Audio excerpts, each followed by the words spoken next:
Political ground in Britain has just shifted in a way few could have imagined, and it happened faster than anyone was prepared for. In a breaking twist that has stunned Westminster, 43 Labour MPs have walked out on Sir Keir Starmer and defected to Reform UK, sparking one of the most dramatic realignments in modern British politics. This isn't just a political shuffle. This is a tidal wave, an earthquake that has shaken the very foundations of Labour's leadership and credibility. And at the heart of this rebellion lies a scandal worth a staggering £22 billion. A scandal so explosive it has fractured the party from within and lit a firestorm across the nation. The story begins with whispers that soon became headlines, whispers of financial mismanagement, backroom deals, and billions of pounds disappearing into schemes that never produced the results taxpayers were promised. At first, Starmer's team tried to brush it aside, portraying it as little more than a political smear campaign. But as documents, testimonies, and mounting evidence began to surface, it became impossible to contain. Suddenly, the Labour Party found itself not only under scrutiny, but under siege, accused of betraying the very people it was meant to serve. And that's when the cracks began to show. Imagine being an MP who pledged loyalty to Labour because you believed in change, fairness, and accountability, only to discover that your party leadership may have overseen the loss of billions in public funds. For many MPs, it wasn't just a question of politics. It was a question of morality, of whether they could look their constituents in the eye and defend what had happened. That moral conflict grew too heavy to bear, and one by one, then in groups, and finally in a staggering exodus, Labour MPs declared they had had enough.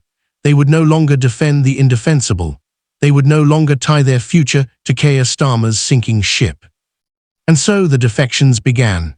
At first, it was a trickle, 2 MPs, then 5.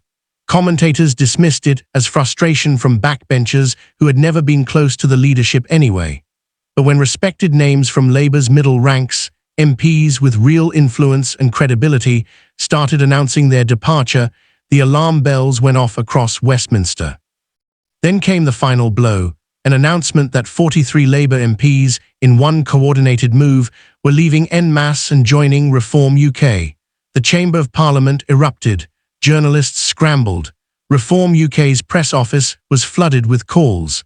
The political landscape had shifted in an instant. This was more than rebellion, it was a rejection. A rejection of Starmer's leadership, his vision, and above all, his handling of a scandal that has left ordinary Britons furious. The figure, £22 billion, was not just a number. It represented hospitals that could have been built, schools that could have been repaired, cost of living relief that could have been provided. For many, it was proof of how out of touch and unaccountable the leadership had become. Reform UK seized the opportunity with both hands. Richard Tice, Reform's leader, appeared before cameras within minutes of the defections, his tone triumphant yet measured, declaring this moment the beginning of Britain's great political reset. His message was clear. Reform UK was no longer a fringe protest party. It was a real alternative, and now it had the numbers to prove it. For Starmer, the humiliation was unbearable. A man who had styled himself as the restorer of Labour's credibility, the one who would fix the party after years of turmoil, was now watching his own MPs walk out live on television. Reports describe frantic calls behind the scenes, desperate attempts to hold meetings, to offer assurances, to prevent further defections. But the truth is, the damage had already been done. The public perception of betrayal, the sense of anger over the billions lost, and the optics of so many MPs standing side by side with Reform UK left Starmer looking weak, isolated, and incapable of leadership. The reaction outside Parliament was immediate. Social media exploded with clips of the MP's announcement, hashtags calling for Starmer's resignation trended within minutes, and ordinary voters expressed their shock that such a vast scandal could have happened under Labour's watch. At town halls, in pubs, across radio call-in shows, the sentiment was the same. If Labour could not be trusted with billions of taxpayer money, how could they be trusted to run the country? For many, this wasn't just a black mark on Starmer's leadership, it was the end of it. And yet this moment is about more than scandal. It is about the fragile state of Britain's democracy, about how quickly loyalties can shift when leaders are perceived to fail.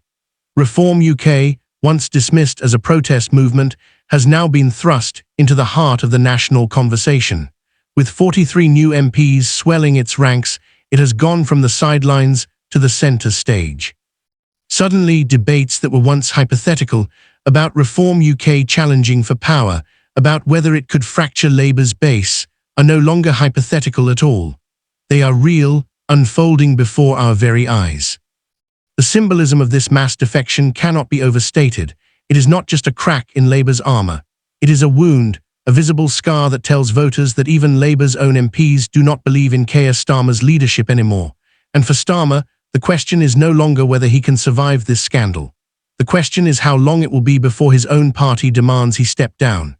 Leadership is built on trust, and in politics, once trust is gone, it rarely comes back.